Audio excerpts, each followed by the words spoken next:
Shalom saudara, saya percaya setiap kita di tempat ini bersukacita dan kita bersukacita karena Tuhan dan bahwasanya untuk selamanya kasih setia Tuhan dalam setiap hidup orang percaya. Saya Widya akan menyampaikan informasi gereja kita sepanjang minggu ini, berikut informasinya. Renungan khusus minggu ini 3 aspek kekristenan. Barang siapa mengatakan bahwa ia ada di dalam Dia, ia wajib hidup sama seperti Kristus telah hidup. Renungan Kul minggu ini bertumbuh dalam kesalehan. 6 hal yang perlu kita tambahkan pada iman kita. Pertama, kebajikan. Kedua, pengetahuan. Ketiga, penguasaan diri. Keempat, ketekunan. Kelima, kesalehan. Dan keenam adalah kasih. Menara doa online setiap hari Selasa pukul 9 pagi, live di IG gereja kita Betani Kuala Lumpur. Menara doa dan puasa setiap hari Sabtu pukul 9 pagi melalui aplikasi via Zoom. Ibadah offline BCM Mantin Negeri 9 akan dibuka pada hari Minggu tanggal 4 Oktober 2020 pada pukul 10 pagi. Untuk pendaftaran dapat menghubungi Sister Dermian. Ibadah offline BCM Klang akan dibuka pada hari Minggu tanggal 4 Oktober 2020 pada pukul 10 pagi dan untuk pendaftaran dapat menghubungi Pastor Eni.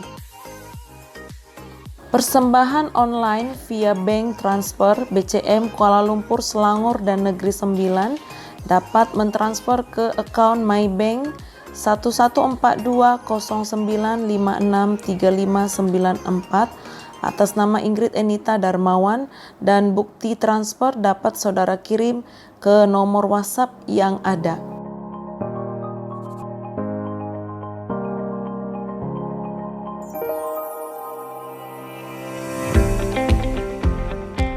Shalom Bapak Ibu Saudara, selamat hari Minggu. Kiranya Tuhan terus memimpin, menuntun, dan membimbing hidup kita. Akhir-akhir ini banyak pembicaraan mengenai nabi palsu. Beberapa orang beranggapan apabila hamba Tuhan atau pendeta berdoa dan bernubuat, lalu apa yang dia katakan belum terjadi, maka hamba Tuhan atau pendeta tersebut dianggap sebagai nabi palsu. Hal ini pernah menjadi perbincangan di awal pandemi bahkan sampai hari ini. Itulah sebabnya edisi Voice of Pentecost kali ini akan membahas mengenai kenabian yang sejati. Untuk meluruskan pandangan-pandangan dan pembahasan mengenai nabi palsu dan hukuman mati bagi nabi palsu. Di dalam Ulangan 18 ayat 20-22 dikatakan, seorang nabi palsu layak mendapatkan hukuman mati karena 2 alasan. Yang pertama, mengucapkan demi nama Tuhan perkataan yang tidak Tuhan perintahkan. Yang kedua, berkata-kata demi nama Allah lain. Arti yang kedua ini sangat jelas, yaitu secara jelas menggunakan nama Allah lain. Namun, perihal alasan yang pertama, apakah tandanya seseorang mengucapkan demi nama Tuhan sesuatu yang tidak Tuhan perintahkan? Bagaimanakah mengukur perkataan tersebut terjadi atau tidak? Tentu jawabannya adalah menunggu. Sekali lagi, apakah tandanya seseorang mengucapkan demi nama Tuhan sesuatu yang tidak Tuhan perintahkan? Bagaimanakah mengukur perkataan tersebut terjadi atau tidak? Jawabannya hanya menunggu. Bisa cepat, lama, atau sangat lama. Seperti halnya mengenai hari penghakiman. Maka dari itu, terjadi atau belum terjadinya suatu nubuatan bukanlah aturan kaku dan kriteria utama untuk menentukan kenabian yang sejati. Melainkan ada beberapa kriteria lain yang lebih komprehensif atau lengkap. Pertama, kesesuaian dengan nabi lain dan firman Tuhan secara keseluruhan. Kedua, berasal dari Tuhan walaupun terkadang tidak sesuai dengan kehendak pribadi sang nabi itu sendiri.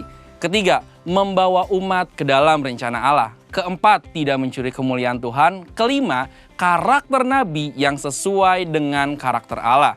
Kriteria ini lebih tepat untuk melihat kenabian yang sejati. Lalu pertanyaan berikutnya, bagaimana dengan hukuman mati bagi nabi palsu dengan cara melemparinya dengan batu? Rasanya hal ini sudah tidak lagi relevan. Karena ini berarti pezina, penyembah berhala, pelanggaran yang tidak dapat diampuni juga harus dihukum mati dengan dilempari batu. Tercatat ada 36 pelanggaran dalam hukum Taurat yang layak mendapatkan hukuman mati. Secara teologis, bagi orang percaya, hukum Taurat yang bersifat hukum sipil dan seremonial sudah digenapi. Karena apa? Karena sudah digenapi oleh Tuhan Yesus. Masih ingat bagaimana Tuhan Yesus tidak menghukum seorang pezina? Hukum Taurat salah satunya kini digunakan sebagai panduan moral hidup orang percaya. Kita tidak lagi hidup di bawah hukum Taurat, melainkan hukum Kristus. Seperti yang Paulus katakan dalam 1 Korintus 9 ayat 21, bahwa kini ia hidup di bawah hukum Kristus. Kenabian yang sejati ini penting bagi kehidupan orang percaya zaman now. Dari Ulangan 18 ayat 9 sampai 22, kita dapat menarik dua pelajaran, yaitu Tuhan masih berbicara kepada kita sampai sekarang ini. Dan suara kenabian adalah karunia Allah untuk meneguhkan umatnya, sekaligus melambangkan kerinduan Allah untuk tetap dapat berkomunikasi dengan kita. Dan kita sangat bersyukur dua hal ini terjadi di gereja kita. Tuhan Yesus memberkati.